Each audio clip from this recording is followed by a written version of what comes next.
Thank you for joining us. It is time for That Davis Show. I'm your host, Kenneth Davis, and I'm always lucky enough to be joined by the executive producer of That Davis Show and Flipping Friends, the one, the only, Ryan Bukovetsky. Follow Ryan at Ryan B. Ski and Ryan B. Ski 1 on Instagram, and I'm sorry to give my addy. Follow me at That's Davis on everything. Even I was on Twitch with Gabe and D, and I got a Twitch. Yeah, he brought D and Davis back tonight. So crafty little bitch. Okay. he said what's up to you too, actually. Oh, okay. What's up? Yeah, he said what's up to you.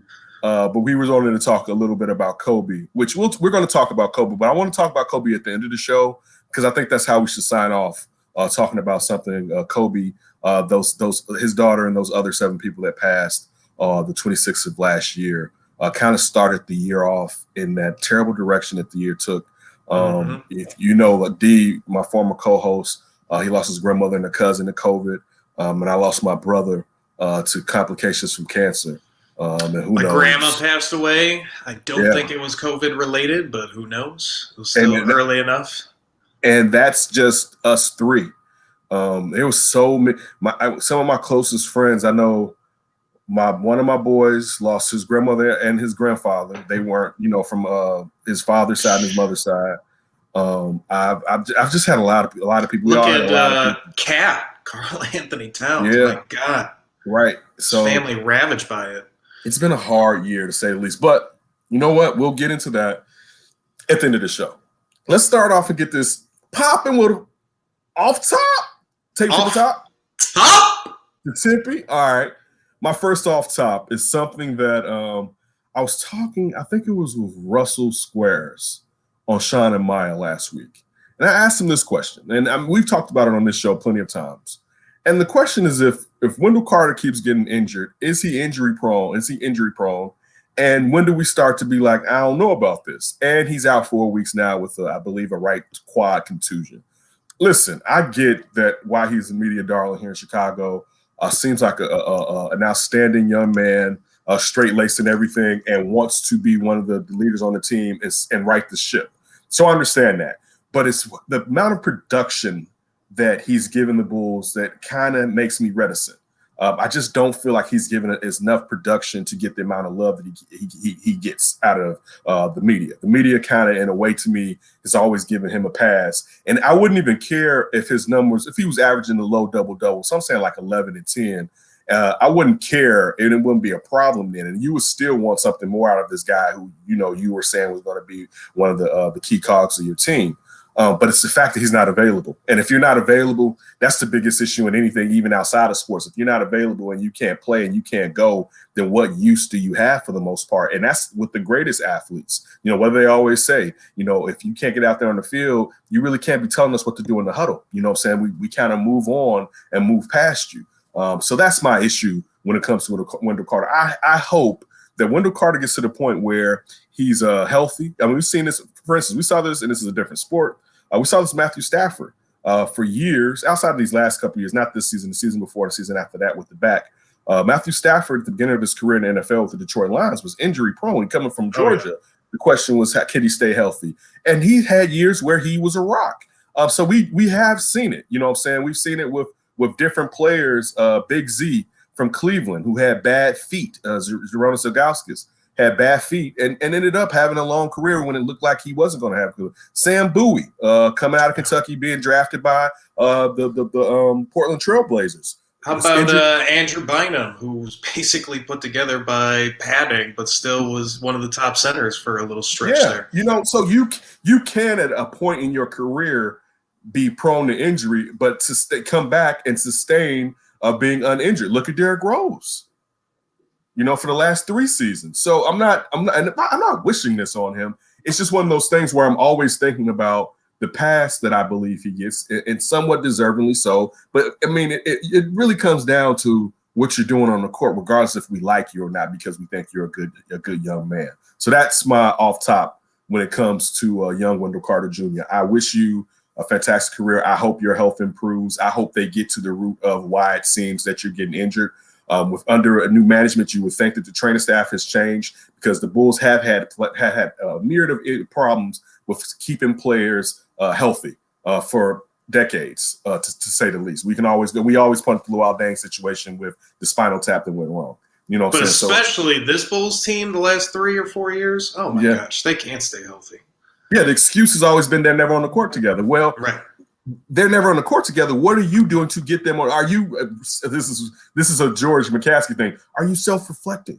Yes. Like, are you looking inward to know what the training staff is doing, and what has the training staff changed from what they were doing? Is the training staff self-reflecting? Because clearly there's something that you're not doing. Because other teams don't go through the amount of injuries that the Bulls have gone through the last 4 years, where the key cogs from 20 like something guys. Yeah, young. We're not talking 30s or late 20s. We're talking teens and early 20s.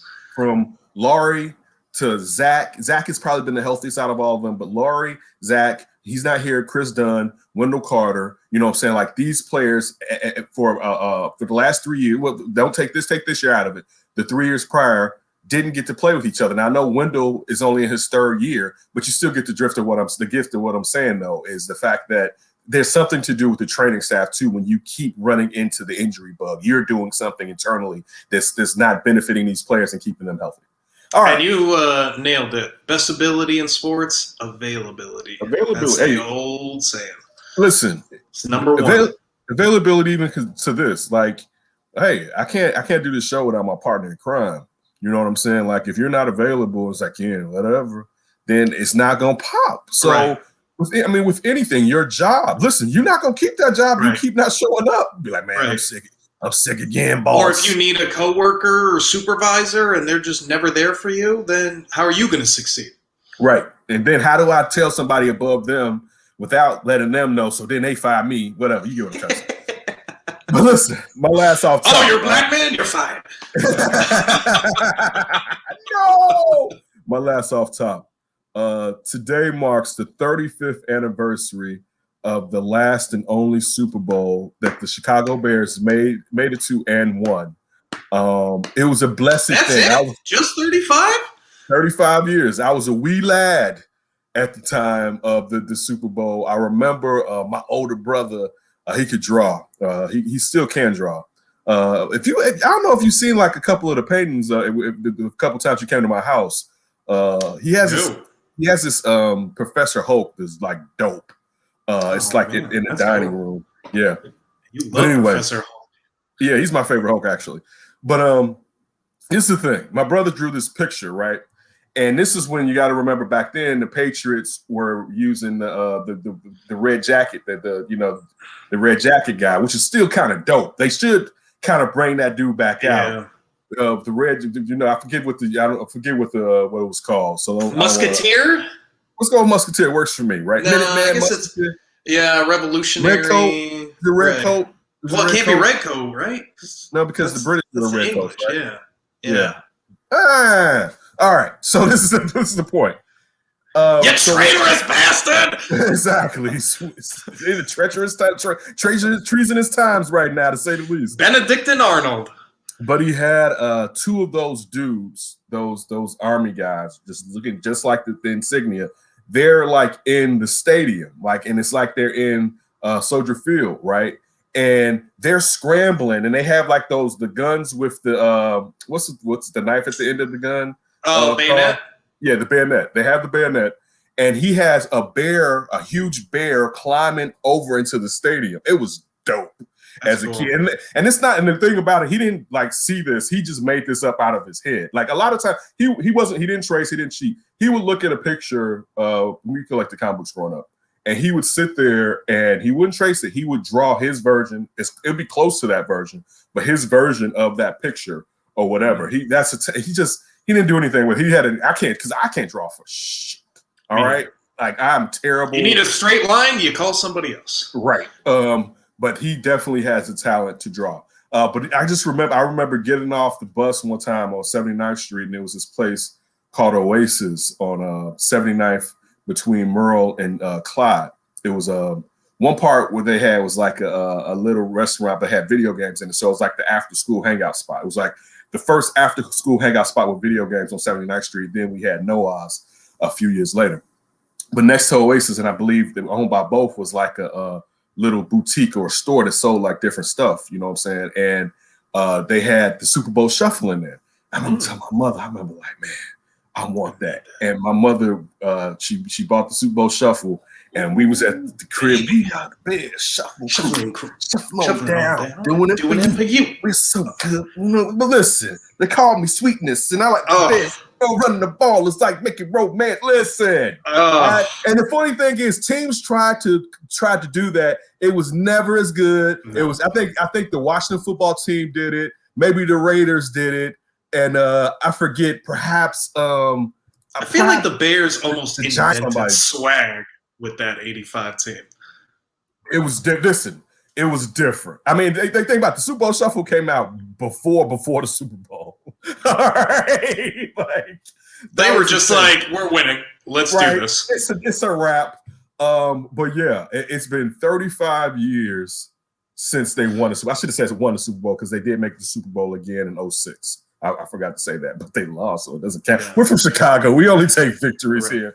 We don't hang up divisional banners over conference banners over here in the city. Look, that 2006 Super Bowl counts to me if you don't go through like a decade of one playoff appearance in the previous decade that you're in. You know, like you got to have some sustained success if you want a Super Bowl loss to count for something. I agree, because basically what you're saying, it would be different if you made it to the NFC Championship game a few times. Maybe you even made it to another Super Bowl and lost. And you could be looked at, and it's not the same as 4 Super Bowls in a row, but it'd be similar to those Bills teams from the early 90s who made it 4 years in a row. I remember being a kid like, man, would y'all stop making it? Right? And it was like, my goodness. It was just I would think of Andy Reid and the Eagles. Like, they're just NFC Championship after NFC Championship.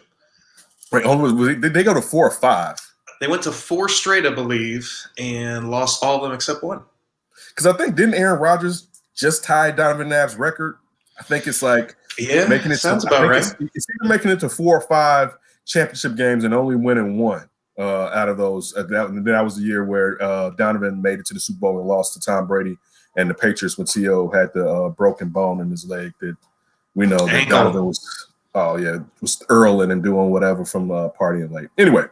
But still, I want to bring up the 35 years because it's messed up that here in a city like Chicago, and sometimes I hate saying the Bears are a charter franchise because it's like saying I'm a bad bee. I'm a bad bee, but you ain't been like a bad bee in 70 years.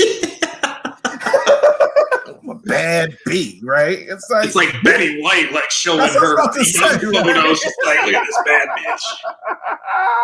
Like, you used to be bad when women were floppers. Like, that's how long it's been since you've been a bad bee, right? Was it Mae West or something? Like Mae Young, like, well, you got a gun in your pocket, or you're just excited to see me? I think it's Mae West. Like you're showing one of those, exactly. Like charter woman right here. So it is true that they are a charter franchise of the NFL.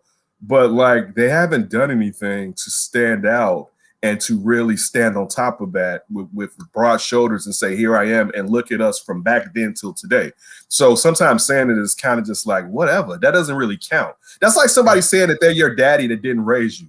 I'm your daddy. Like, you ain't raised me. Right. My father did raise me. But I know. I know that brother didn't have his father. And he's like, yes, I did. He was a fantastic. Yeah, if anything, it was the opposite. And actually, it's interesting when we talk about the Kobe thing. You kind of jumped into my head, so I want to bring you into that discussion later on at the end of the show. But still, looking at the Bears, and it's been 35 years, also showing just how old I am. Also, because you know the worst thing about it, man, so many of y'all haven't experienced winning a Super Bowl. Like I've had every championship in Chicago in my lifetime. And I knew I was going to get a black president or half black president. I knew I was going to get that. So I got that. But I've had the Bulls, Cubs, Sox, Blackhawks, Bears all winning in my life. The only one I'm missing is the Bears. I've seen them all. And listen, it may be the sweetest of them all. Depending on the team, I'll say this, depending on the team, because that Rex Grossman team, I love that defense, but I wasn't, the vibe wasn't as hard as I needed to be, like the 85 Bears with Jim McMahon, Willie Gault, especially Sweetness, Colbert. just all the, like their offensive guys, Dennis McKinnon, like you felt like, okay, yeah, it's a defensive team, but we got the greatest running back all time right here. We about to get him a Super Bowl. Like one of the greatest offensive lines in this Pro Bowl quarterback. True, you know what I'm saying? So you felt justified, I should say, in being there. But I call out the Bears ownership, especially going back to the press conference last week and looking at yourself and thinking, what are you doing different from that back then?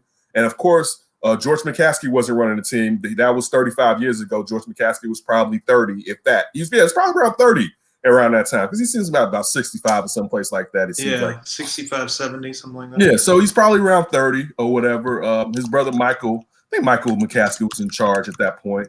Didn't do a great job to a certain degree as far as ownership. But what have you done to change to get back to what you were doing back there as far as the drafting that you were doing, the development, the coaching? You know what I'm saying? When's the last time you had a Buddy Ryan already here when Adika showed up? And George House is like, you can do whatever, but you're going to leave him right there because he knows what he's doing. You know what I'm saying? Like, what are you doing to get back? And I don't all just mean doing old things. I'm just saying looking at what was done back then and applying it now in a newer fashion, perhaps. But also you can look at some of the old things, because once old is new again. So that's really what stands out. It makes me upset that the Bears are just full of it.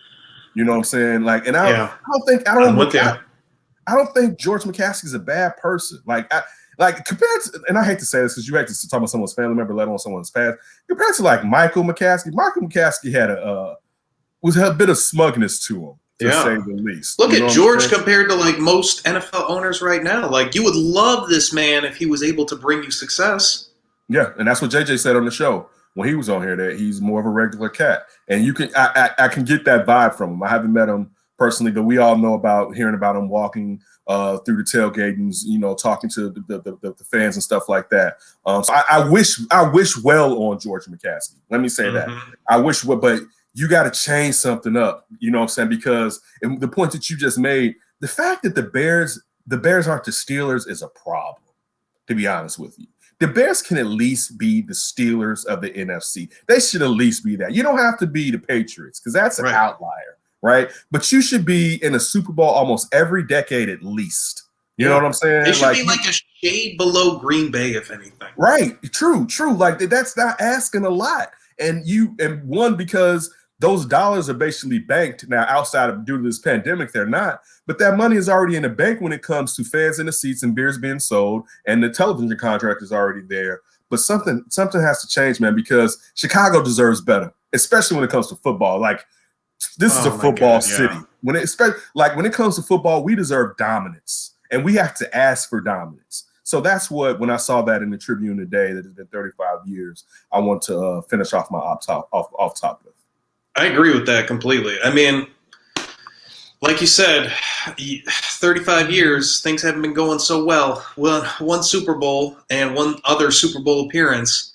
They've had plenty of lackluster seasons, especially of late. Like, look at these four teams we're about to break down. You got to have a quarterback. Like George, wake the hell up. Like, you need a quarterback. You need somebody that will bring someone in. Like, Sid Luckman is always the Bears' number one quarterback, and you have to go back to the 50s in black and white to see him. Like you said, there's just been too many years for this franchise. They've known what their problem with quarterback has been for decades, watching Green Bay with Brett Favre and Aaron Rodgers and all that. And garbage. Right, and seeing just like Tom Brady dominate and 11 Super Bowls now in 14 years or whatever, or 20 years, however long he's been playing. Like, you've got to understand, you got to demand it from the people that you have running your franchise. Invest in the freaking position that we can't figure out, because that's the one that's holding us back the most by far. And on top of that, to piggyback with you, that one covers up a lot of the stink. If you got a quarterback, you can get into the playoffs with a suck-ass team damn near. Not to say it's going to happen all the time, but a great quarterback. Like, you would think that a team that messes up will be like, listen, let's just get a great quarterback, because then we can ride him even if we don't make it. One, he's a star. The town will love him. But you would think you would opine to be like, dude, get us a quarter. Like every other year, you know what? Go try to get him. You know what I'm saying? Like did Mitch need 4 years before we finally figured out that Mitch sucked? You really needed 4 years of that? You have to get the day of denying his 5th year extension before it was like, I don't know about Mitch yet. Need some time still. Like, come on. Right. So, that's how I want to close off the up top. You know what? But I want to do something else before we jump into the football. Oh, well, no. Do you have any baseball up for grabs? I do not. Okay, so I want to do this real quick. No. Yeah, I want to do this real quick. So there's not going to be anyone going into the Hall of Fame for this year, even though, remember, the Hall of Fame was canceled last year. So you still have the players from last year joining the Hall of Fame. Yes, they have not been officially enshrined. They have not been officially enshrined. So those players will be going in now. It would have been additionally with players if someone was added. The closest player with 71% falling 16 votes shy, even though I saw some places have 74, was Curt Schilling, right? And behind him was Barry Bonds and Roger Clemens with 61.8 Bonds and 61.6 with Clemens. So I want to know your thought. Also, Curt Schilling said to take him off of the ballot, and next year is the last year that those three players will be on the ballot. After being on there, this is their 9th year, and this will be their 10th season. So Curt Schilling is basically like, bump y'all, take me off of there. I don't want your Hall of Fame, which he lying. But what are your thoughts on one? There was no additions to the Hall of Fame, but also on Curt Schilling's stance. Yeah, I really struggle with that because I hate hearing Curt Schilling talk, but I think he's definitely a Hall of Famer if you're just talking about his playing career. I mean, I thought the guy was so dominant in the playoffs and came up so clutch, and that kind of stuff matters so much to me. And, we're going to talk about these football games. What the hell is Green Bay doing on that 4th and goal? I'll never understand that. But Curt Schilling was that guy you gave the ball to when you needed a win, when you needed some outs in the playoffs. So without that steroid part, I mean, I guess I understand that kind of bylaw, if you will, the integrity of the Hall of Fame. But part of me is just you got Bud Selig in there. What? I get it. Maybe Bud didn't outright say horrible things like Curt Schilling, but he's the one that ruined the game. That's why we have so many guys that were questioning whether they should be in the Hall of Fame, because he's get the steroids in. Get them in. Oh, no steroids. Oh, steroids bad. Screw Barry Bonds. It's just I think the integrity thing's a little bit overblown, just because there's a lot of guys that I don't know should be in there if you're keeping the integrity thing. That's what I was going to say.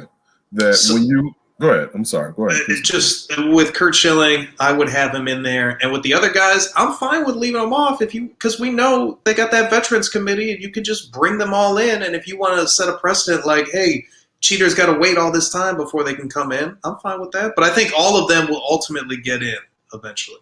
Those three, yeah. Definitely Bonds and Clemens are getting in. I mean, like you said, if it's the Veterans Committee, they're getting in.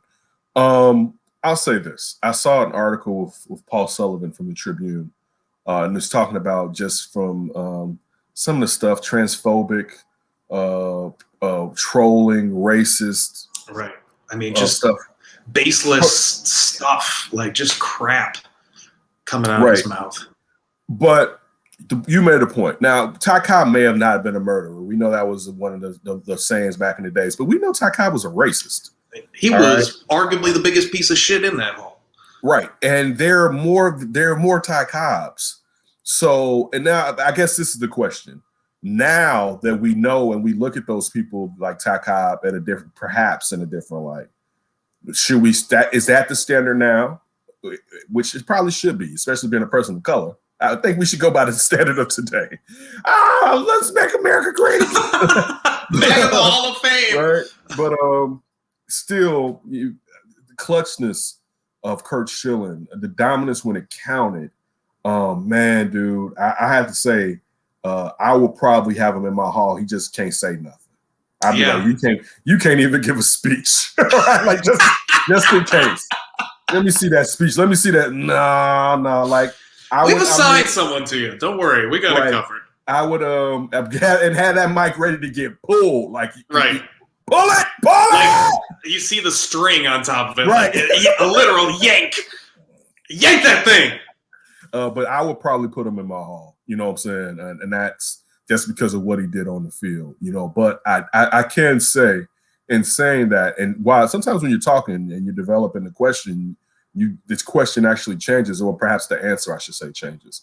Because if we can say at one point, you know, people viewed other human beings like this, and that we've progressed, quote unquote, since then people today, if we have progressed, should be held to a higher standard than the people when the norm was not to look at people as being equals to you.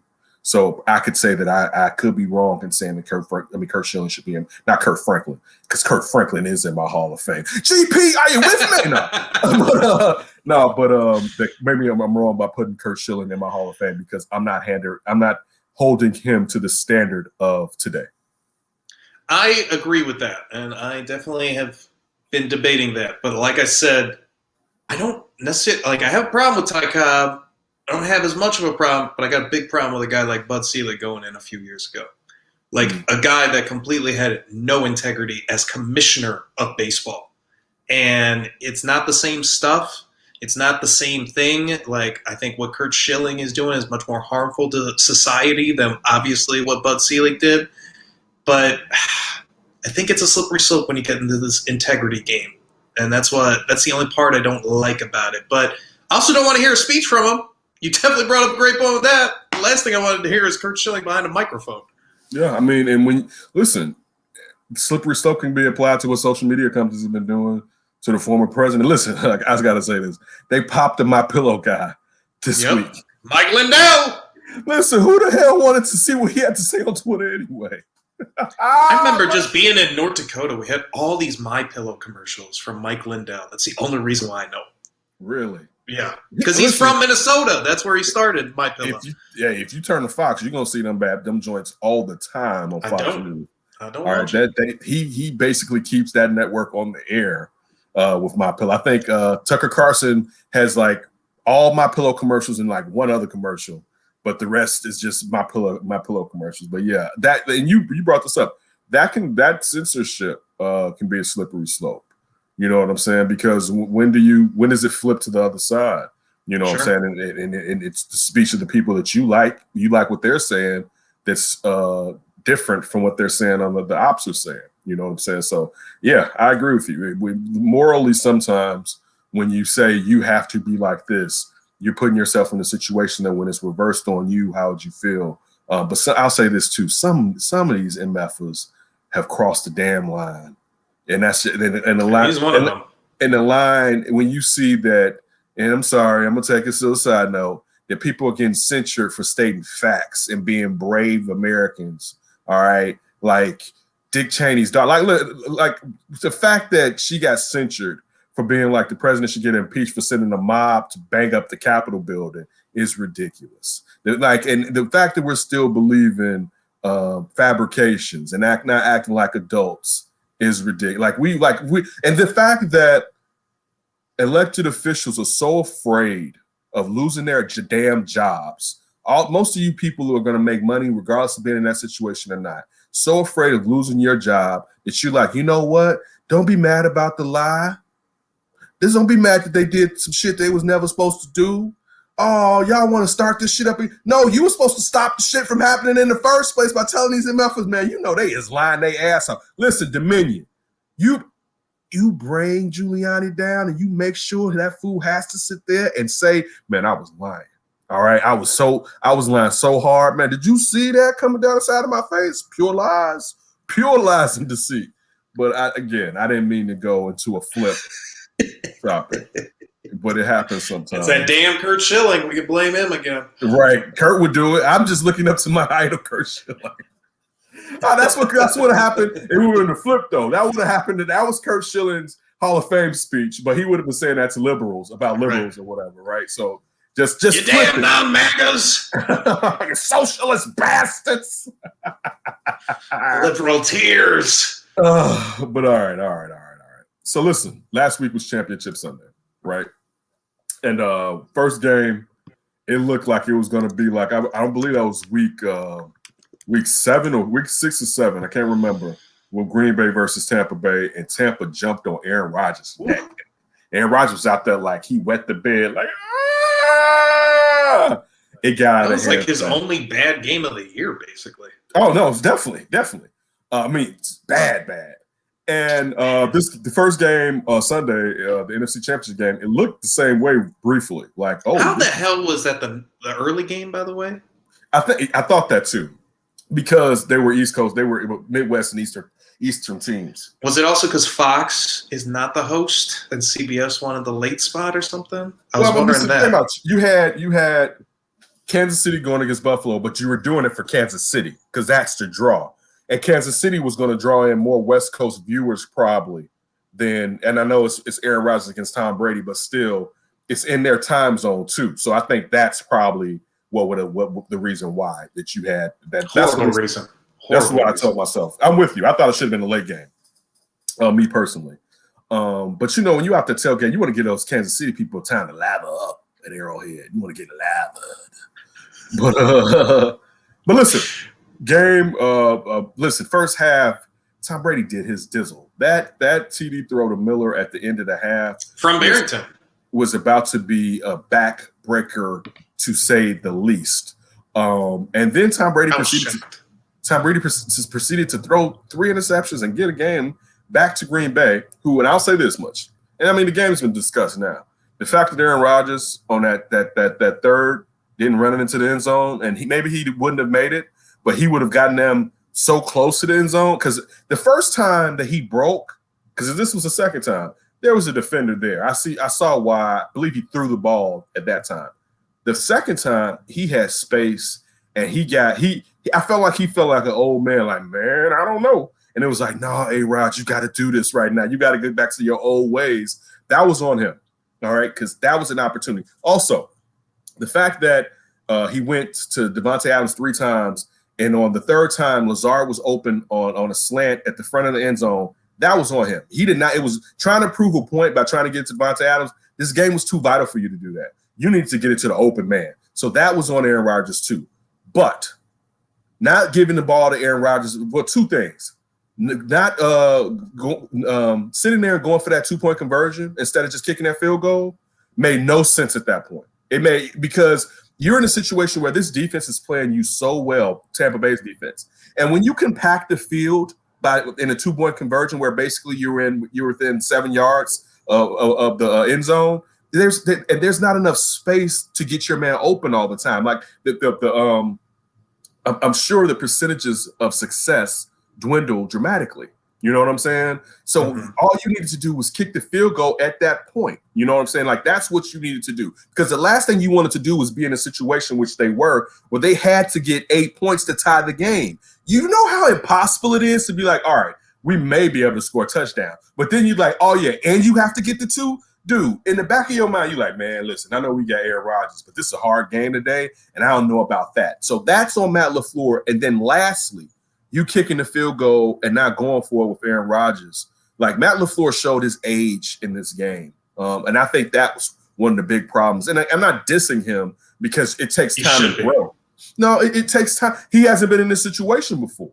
You know what I'm saying? Like, he's a young coach. He hasn't been in this situation. Now, hopefully, the next time he's in this situation, he benefits from the failure that he had in this situation. Like, that's what you want, that he doesn't put you in this situation again. Because this year he's been a successful coach. You got him and Aaron Rodgers have formed a Vulcan mind meld, to say the least. So I do wonder if there's a little McCarthy though there. There's a little McCarthy. Just because they are better than they were obviously at the end of McCarthy-Rodgers, but they're pretty similar in the beginning stages of McCarthy-Rodgers so far. Right, but I'll say this. He does more because McCarthy basically was winning because at that point they had Greg Jones, Donald Driver, and Jordy Nelson, right? And he was like, beat him off the line was basically what he was asking the receivers to do. And the NFL changed to where there was a lot more motion. And you see, I was surprised, but no, I wasn't surprised. They did run the play where they sit there and they send Devontae Adams in motion. He comes across, he goes back, and before he instead of going all the way back, he goes back that way. And Green Bay sussed that one out. You know what I'm saying? They not Green Bay. Tampa Bay was on them on that one. You know what I'm saying? But the point that I'm trying to make is I disagree because Matt LaFleur. Well, hold on. I'm just saying maybe. I'm not throwing him in the McCarthy. I'm just saying right now. Right now, it kind of feels like they have to get to a Super Bowl pretty soon, or you're not going to have Aaron Rodgers, and then I don't know how good Matt LaFleur is as a coach. Great, and that'll let us know. You know what I'm saying? But also think about it like this. Well, I'll say it like this: best part will be at this point if he is Mike McCarthy, because remember, Mike McCarthy got the best out of Brett Favre. Remember, Brett Favre was like, I don't read no playbook and do all that. And Brett Favre got into his playbook the last 2 seasons in Green Bay.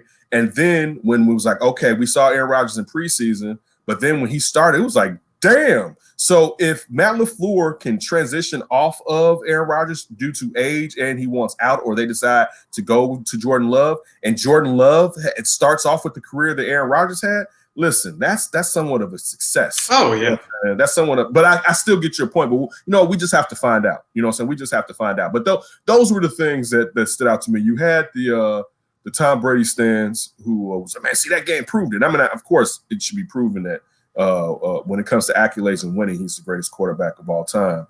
But it was like, that was a bad time. That was a bad game right there. You shouldn't be bad jumping. Half. Yeah, good half. You're right. That was a bad half. But the second half is the one that counts the most. Sure. But then you know what? He straightened out the ship and he got the first downs and he did what he had to do. Well, that's why I had such a big problem with Matt LaFleur in that game.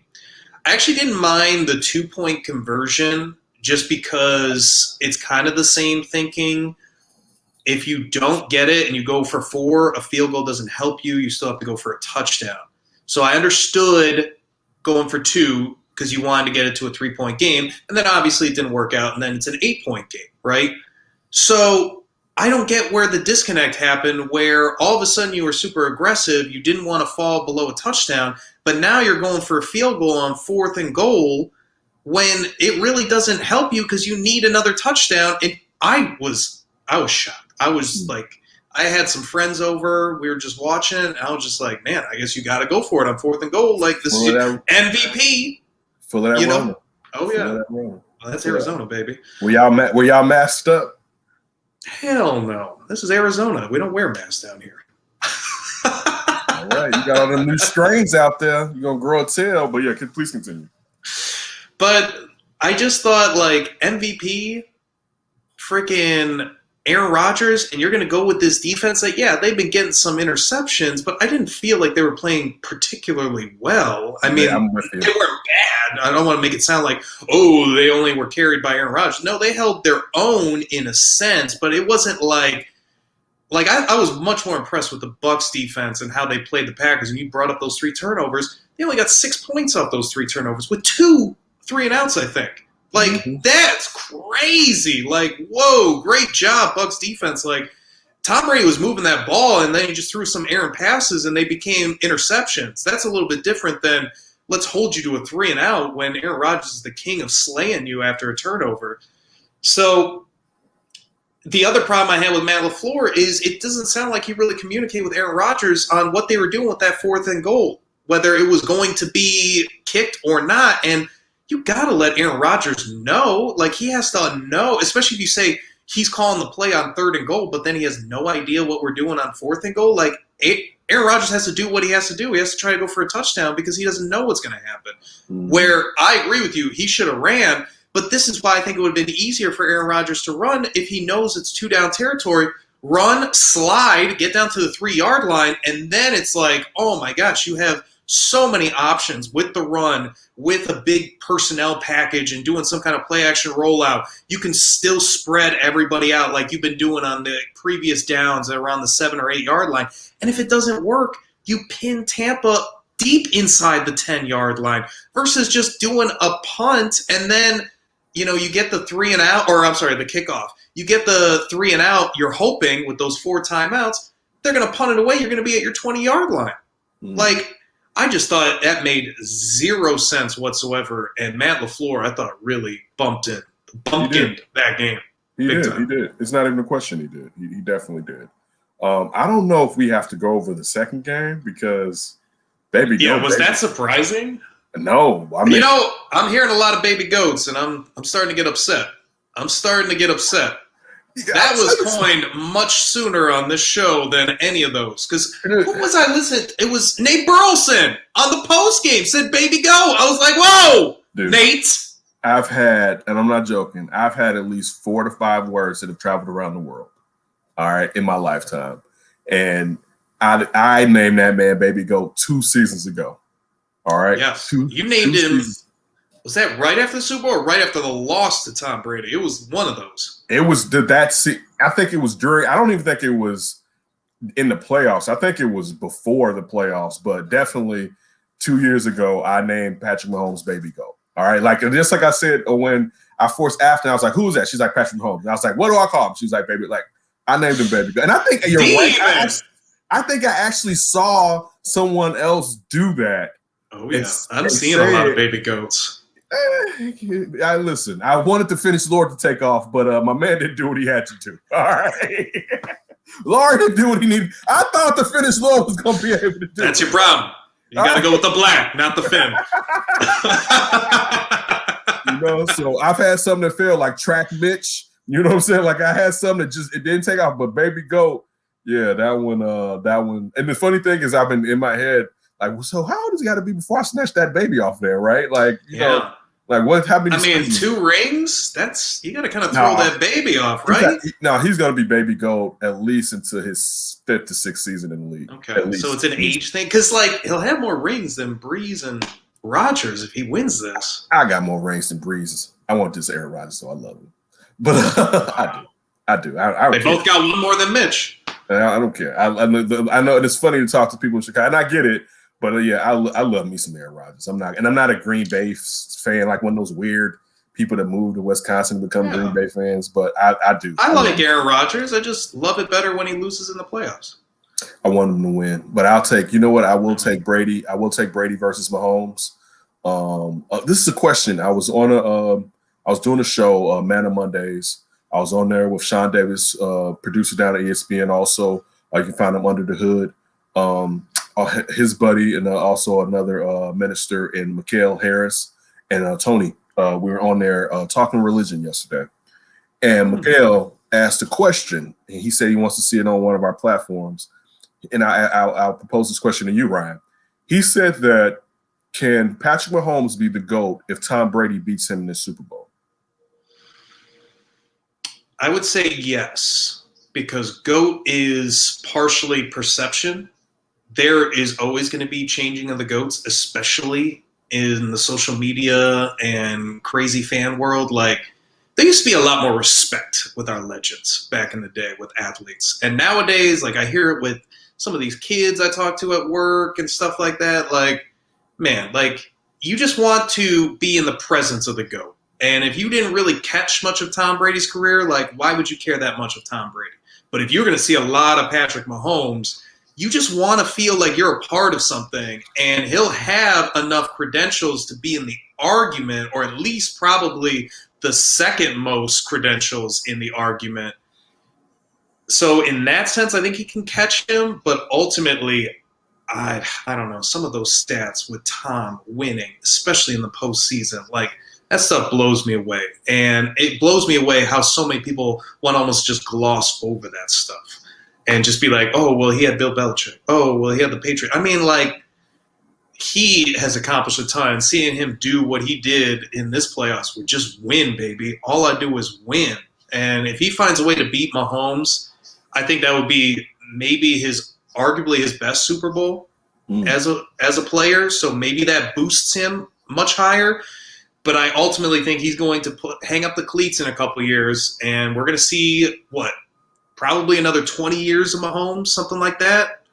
Like, there's going to be this next generation that's going to just say, I didn't see much of Tom Brady. What do I care about Tom? Look at this dude. He's throwing no-look passes, and he's got multiple rings. That's the GOAT. I'm with you. It's a lot of Super Bowls, though. So this is what I said. I think it becomes harder for Patrick Mahomes if he lost to Tom Brady in a head-to-head matchup, because he's not going to catch him in Super Bowl rings, right? Like, probably not. It would be insane. And definitely not in Super Bowl appearances, Hell right? No. So, and also, I'll say this too. Tom Brady benefited from playing in a weak ass AFC East. All right, Okay. And even right now, the AFC West isn't that type of. Maybe it is that type of weak, but it won't stay like that. You got Justin Herbert coming. All right, Denver's defense is still good if Von Miller's healthy. If they can figure out the quarterback situation, you know what I'm saying. And then you have the Raiders. And look, they're probably going to be straight next year. You know what I'm saying, to say the least. If they can sit there and if they decide to keep Derek Carr, not depending on which way they go with that, and if they depending on whatever offensive players or defensive players particularly they bring in or whatever. So I think the AFC West is going to be harder perennially than what the AFC East was from Tom Brady during his reign at the top of that. But I do think he will have an argument, but it'll be because of his physical skills, is what you alluded to as far as the no-look passes. Some of his stats are going to be through the roof too. But again, I don't know if we're ever going to see someone make it to that many Super Bowls. And I'll say this too. He's not going to benefit from having 20 years with Andy Reid. You know what I'm saying? Like, so Andy Reid isn't Bill Belichick, but he's one of the greater coaches. He's definitely probably the second best coach of this generation behind Belichick. Right. And I mean, he's got to retire, you would think, within 5-6 years. He said he was going to. Remember, he just signed an extension because it looked like he was going to retire. Right. So, and I think that extension is to like 2025. Yeah, so, like, that sounds about right. Yeah. So, like, listen, best case scenario, Patrick Mahomes gets 8 to 9 more years out of Andy Reid. Right. So, but at one point, he's not going to have, and he's not going to benefit from having a great coach with Tom Brady had for all of his career, you know, until he got with Bruce Arians, who was a very good coach, to say the least. So I think he can, to answer Mikhail's question. But it's harder when you have a head-to-head matchup and you lost to that guy. You know, I think it bears weight. I would still point out to, like, hey, when they saw each other, Brady got his butt. You know what I'm saying? I would still point that out. Especially if there's no Belichick to me. Like, when you see no Bill Belichick on the sideline, the dude's 43 and he's acting like he's a New England Patriot, basically, just doing the same things. Like, that means a lot to me personally. Like, I just think that shows so much of what Tom's greatness is. If you spend 20 years up under me and I'm great, I hope you leave and you great. You spent. Hey, we know that that's not a fact, because we know you could have Bill Belichick here tomorrow in Chicago and he couldn't do ish with Mitch. I bet you he could. Oh boy, Jared Stidham Part 2. I bet you he could. But anyway. Yeah, you can bench him. I wanted to ask you that question, and we'll definitely do our Super Bowl discussion next week. I don't feel like there's any really reason for us to jump into it this weekend, and then we'll start looking at what's going to take place with the Bears. And also, shout out, you know what I'm saying, last week, you've seen JJ Stankovich on this show twice. Love some JJ, man. Shout out to JJ. You know, with the marketing things changing, he's not at NBC Sports Chicago here anymore, but he's going to find even a better gig, and wish him the best. Yeah, wish him the best, JJ. So just letting you know, we're thinking about you, man. And listen, you're going to make it, bro. But yeah, so you know what time it is. Is it that time? I think it's time to go up for grabs with Ryan Bukoveski. Ryan B. what you got for me? Well, I was debating a few things, but honestly, I would like a nice long discussion on number 8/24, because today on the 26th, it's the 1-year anniversary of Kobe's passing, along with Gigi, his daughter, and the 5 others, including the pilot. And I saw an interesting article on him. But I guess wanted to get your thoughts a year later, how you feel. I know that when we talked about this before, we were extremely emotional and extremely upset. And I think when we really discussed it the first time, we really couldn't take any type of joy in Kobe's career yet, because it was just too soon and it was just too raw and real. So I guess on top of remembering Kobe, has those feelings changed at all? Do you appreciate Kobe a little bit more now? Is it still just as sad as ever? I know a lot of Lakers feel that way. So we're talking Weekend Gabe. Shout out to Weekend Gabe. Had me and D on about an hour ago, a little bit more than an hour ago. And he brought up how so many people in Chicago didn't like Kobe because he was coming from Mike's greatness.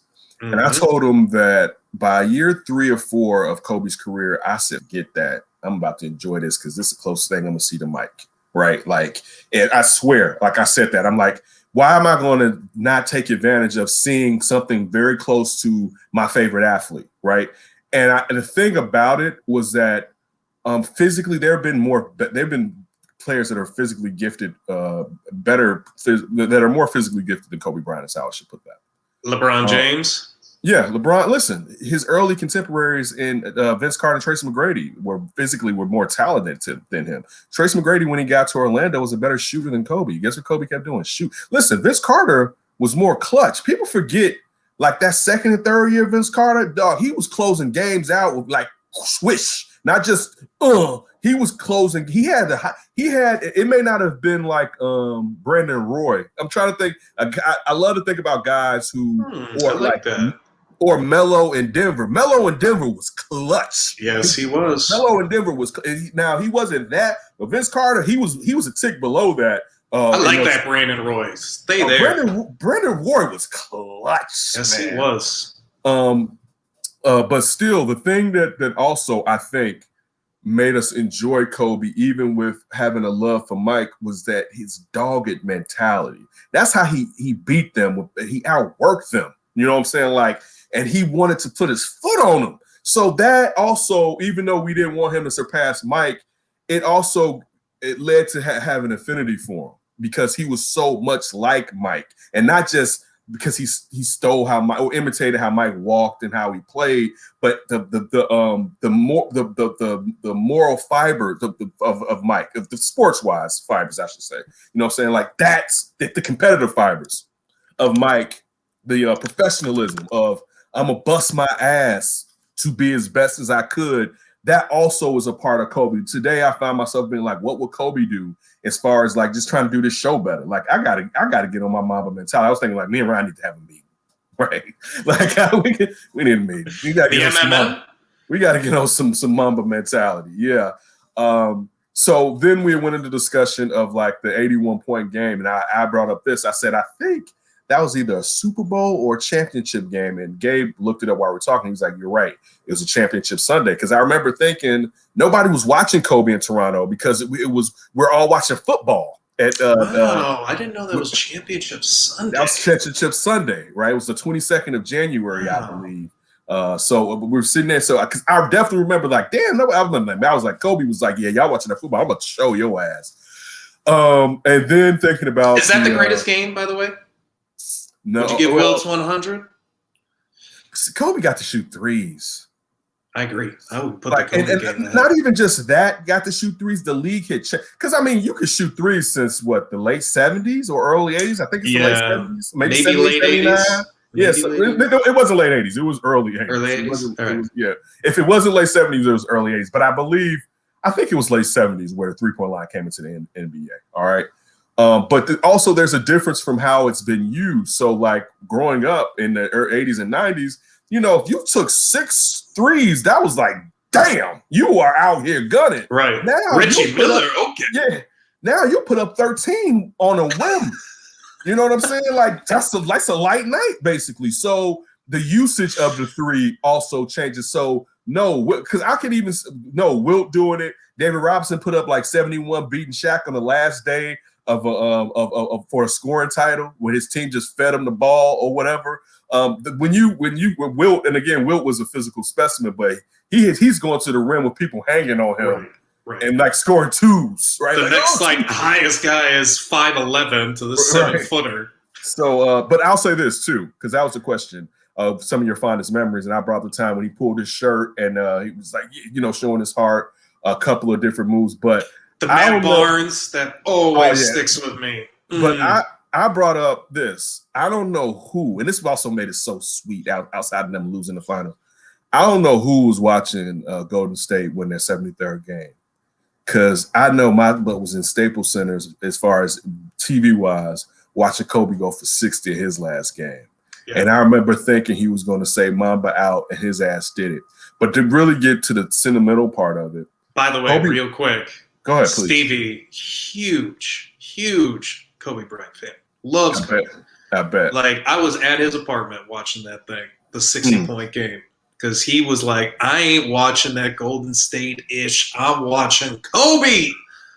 Worst part of the Golden State-ish is that I believe the Grizzlies almost beat them, and they had almost beat them a week before to stop that, right? It was like, really, Grizz? Could you just do the solid for us or whatever? But stupid Memphis. But the thing is this too. Kobe Bryant was so great in so many things. But he accomplished a lot. Like, he was a bright light that made him burnt fast. I mean, you know what I'm saying? And like, he was one of the great. He's the second greatest shooting guard ever. All right, ever. And that's you can go. He's jumping over a lot of cats. You know what I'm saying when you're saying that. Second greatest shooting guard ever. The schism between him and Mike isn't like this. It's much more like this. You know what I'm saying? It's much more like that. And there are parts of his game that he's a better pure shooter than Mike is. You know what I'm saying? Because he knew earlier on, like, yeah, I'm gonna get this down early or whatever. But the thing that sticks out to me the most, I was watching the NBA Jump on ESPN. They had a 2-hour special. And I was fine. I was doing some work. And it was seeing all the pictures of Gigi from when she was 3, seeing like Kobe come into the hallway. She run, and I thought about this field trip I went on with Kelsey last year before the pandemic. Oh, yeah, I remember this. We were at the Shed Aquarium, and I had like, when you go on a field trip, you got all the kids' lunches, right? So I had this huge bag, like a Santa sack, right? And it was a Santa sack, but also had a cart. It was in a big wagon that I was pulling through. Santa sleigh, right? and we were at the bottom where you can see I forget what type of animals they hold captive there. It's not they're not whales. They're the beluga whales, right? The belugas. They're belugas. You're right, the belugas. So we're down there where you go down and you look into the tank where the belugas are at, and not because we had just come from on top seeing them dance for us, right? For their little fish, right? Dance, captives, dance. Right. Free dance my slaves, right? Dance. Free the homies. But so we were sitting down there, and I had moved away from the group because I had all this stuff, and where I moved and come closer.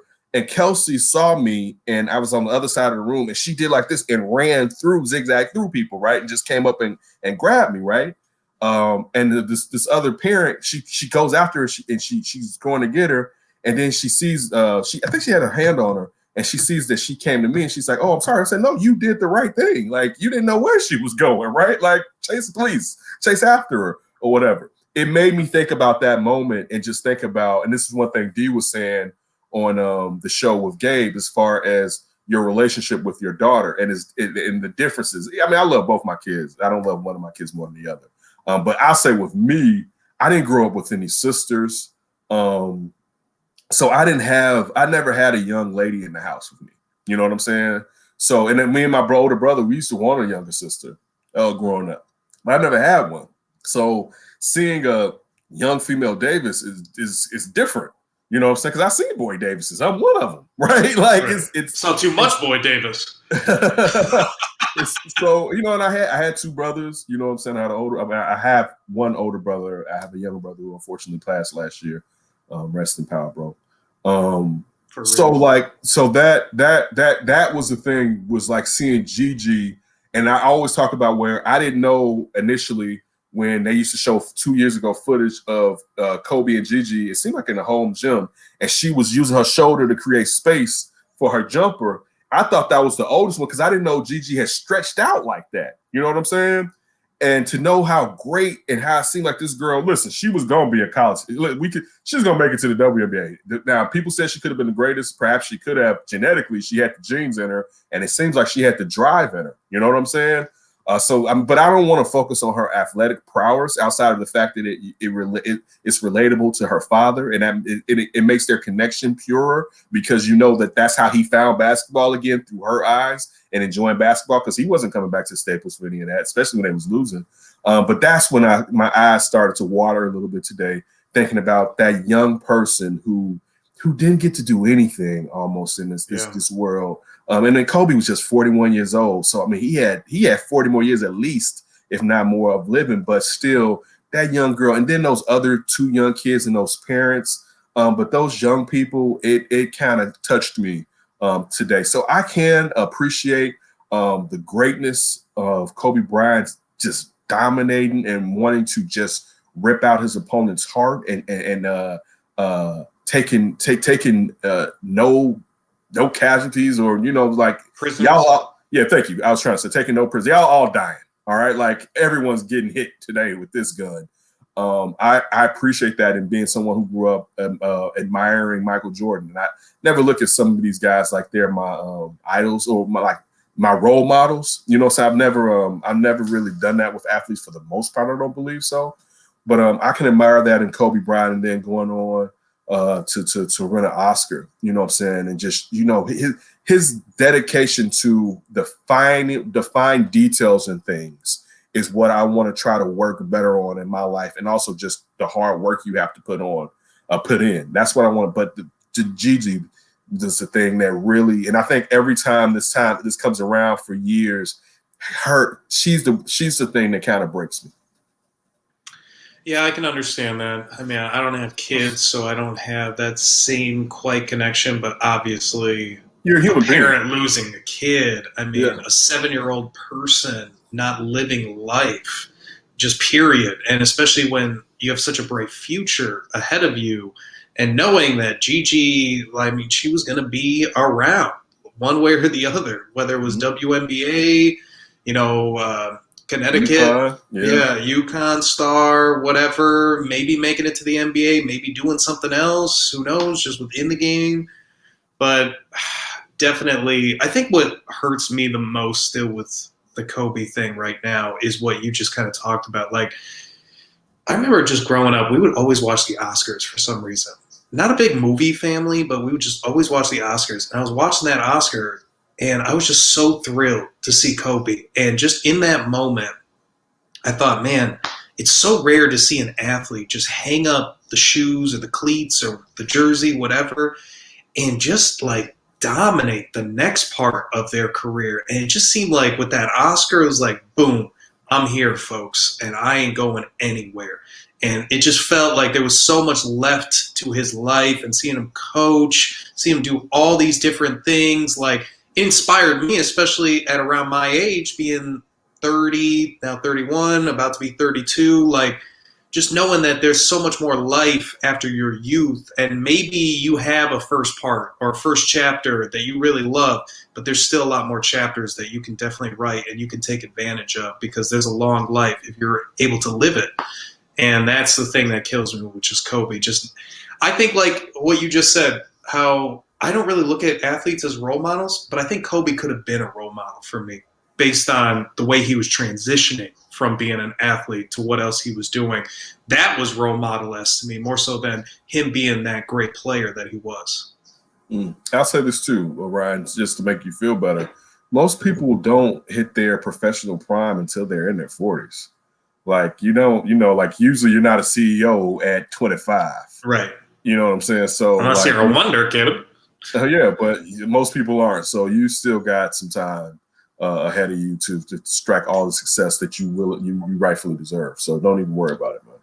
But it just was the inspiration of Kobe. Yeah, like it really just showed, like, man, if you are driven enough, you can move on from being this all-time great basketball player to an all-time great at anything, potentially, if you have that same drive and that same work ethic. That's the thing. That's the thing that, and I know I'll never constantly do it, because to a certain degree, maybe you got to be born with it. But that's what today I thought about a lot. Like that type of work ethic. Like when you hear people talk about just watching him work out, right? Like when you hear Kobe talking about getting up at 3 a.m. in the morning in the off season and saying by year 4 or 5, whoever was his counterpart, they weren't getting up that early. So he had so many more hours ahead of them that they were never going to be able to catch up to him. Like that's where it's like, I'll say this much. I want more Mamba mentality inside of me. You know what I'm saying? There's room for a lot more Mamba mentality. And that's That's what I'll take from it. As far as, you know what, man, go harder. You know what I'm saying? Like that, go harder, man, because it's short. And another reason, because it's short, baby. It's a short, quick ride. Now I want to say this too, and I brought this up on Gabe's show. Friend of the show, contributor We Are Rigor Radio, Chris Pennant, has a post on Facebook, and he was talking about mortality and how Kobe's passing had him really thinking about his mortality, and it was poignant. And I wrote on there, you know, unfortunately, I think about my mortality a lot. You know, I didn't get into why, because it wasn't necessarily about me. I said, I hope I don't. I stop. I thought about, I wake up in the morning, I think about my mortality. I think about my kids being there without me. It's funny, I was getting out of the shower today, and I was thinking about this dream I used to have when I was a kid. And it was a dream that my father died. I had it twice. And I would wake up out of my dream crying, right? And I would go, you know, hug my dad. And when I got older, and thinking like, okay, so that dream, you know, is that dream about me or whatever? I realized perhaps that dream wasn't me and my dad, but what if that dream was me and Kenton, and it was about me leaving? You know what I'm saying? So that was when he said that, I thought like, and I tell myself like, I just gotta appreciate this life and get out of that. It's gonna come to an end one day, because sometimes I'm walking through it, I'm not living in it, and the pandemic hasn't helped it. So I definitely that's just the thought. And I said this at my father's funeral, not to be stay on death, but I said, just live. You know what I'm saying? And that was 20-something years. That was 21 years ago. And I said, just live. Yeah, just live. So that's what I want to leave. Live and appreciate. You just said it. Yeah, that's live and appreciate. We want to leave this show with, as Ryan said, live and appreciate it. We'll be back with Flipping Friends this weekend. We'll be back with Super Bowl discussion next week. But please, man, enjoy your life. Better yourself and better those around you. But just live, man. That's the thoughts from That David Show with Ryan Bukovetsky and myself. We definitely always appreciate it.